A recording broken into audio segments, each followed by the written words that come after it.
Не е безбедна шумата околу градот и во пошироката околина. Велес заедно со Радовиш и Гевгелија се проценети како места со највисок ризик за можна појава на шумски пожари во овој период. Надлежните од Дирекцијата за заштита и спасување ги процениле овие три општини со највисок прв степен на ризик. Согласно ваквите проценки, висок е и степенот на мобилност на надлежните екипи кои треба да реагираат во случај на појава на шумски пожар.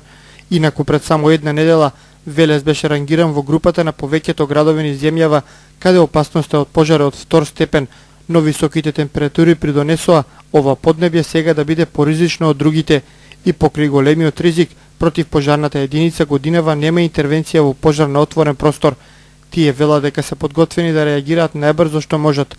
Воедно апелираат до граѓаните за внимателност кога ќе се движат во шуми и на отворен простор.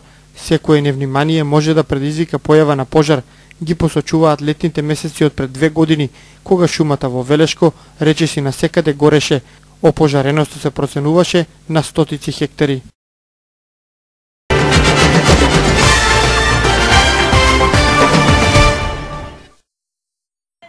Легализацијата на дивоградби во Велес е во тек. Од поднесени 7000 барања за легализација, 360 се решени или се во постапка за решавање.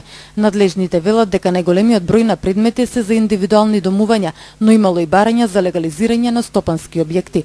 Најзаинтересирани да си го легализираат домот или стопанскиот објект пројавиле жителите од населбата Речани. Велес важеше за еден од градовите со најголем број диво изградени објекти. Од поднесените барања се гледа дека скоро 90% од сопствениците на такви објекти ја искористиле шансата да го стават во законски рамки. Најмногу дивоградби имаше во населбата Керамидна во близина на спомен костурницата Камено брдо потокот и покрита конската обврска. Сепак во градот и понатаму никнуваат дивоградби и тоа најчесто поради недостиг на локации.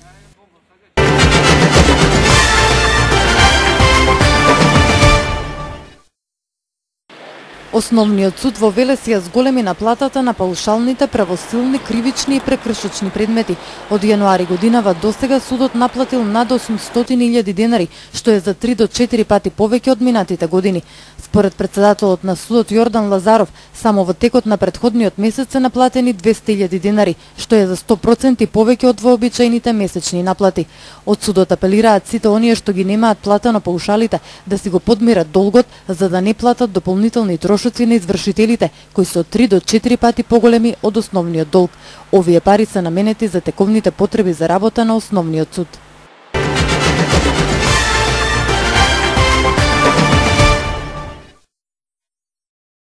Со традиционалното дефиле по градските улици вечерва започнува 9-то издание на Интернационалниот фолклорен фестивал Велес 2012, свеченото отворање во амфитеатарот во Младинскиот парк. Пред љубителите на фолклорот прво ќе настапат домакините, ансамблот Керамичар, а потоа и гостите од Романија, Словенија, Унгарија, Русија и Бугарија.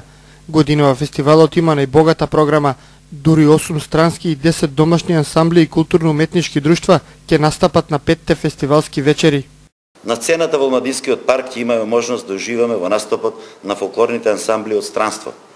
Фолклорниот ансамбл Владени и фолклорниот ансамбл Валуриле Дунири Слобозија, Романија, фолклорниот ансамбл Емона, Словенија, културно-метричкото друштво Зора од Унгарија, детско-младинскиот танцов ансамбл Дунавска младост од Бугарија, градскиот ансамбл Славица од Русија, културната танцова група од Малезија, во чиј состав ќе настапат танцовата група Рафлезијан и клубот на уметноста и културата, културно-метничкото друштво Гоша од Србија. Интернационалниот фолклорен фестивал по традиција е многу посетен од граѓаните. Организаторите се надеваат дека така ќе биде и годинава. Искрено верувам дека со оваа програма ќе успееме уште еднаш да го привлечеме вниманието на граѓаните, кои во 5-те вечери ќе можат да уживаат во раскошот на носиите, музиката, ората и танците на фолклорните ансамбли. Освен во Велес, дел од гостите ќе настапат и во соседните општини.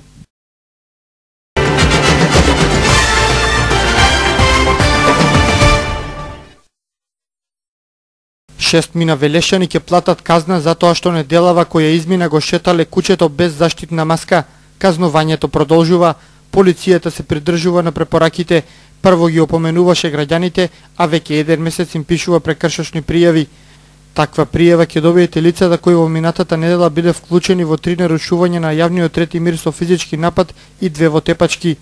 Во периодот за анализа, секторот за внатрешни работи Велес работел на 9 кривични дела, најмногу од нив оштетување на туги предмети, но имало и тешки кражби, измама и една телесна повреда. На мета на крадците биле пари, лаптоп, компјутер, бакар и други предмети. Во деновите од викендот полицијата ги чешлала и гостителските објекти, се проверувало нивото на бучева по полноќ и точење алкохол на малолетни лица. Собствениците се придржувале на законот, па екипите не констатирале никакви прекршоци. Управувачите на автомобили извршиле 7 сообраќајни незгоди, 2 на градскиот асфалт и 5 надвор од населено место. Во незгодите вкупно 9 лица се здобиле со телесни повреди.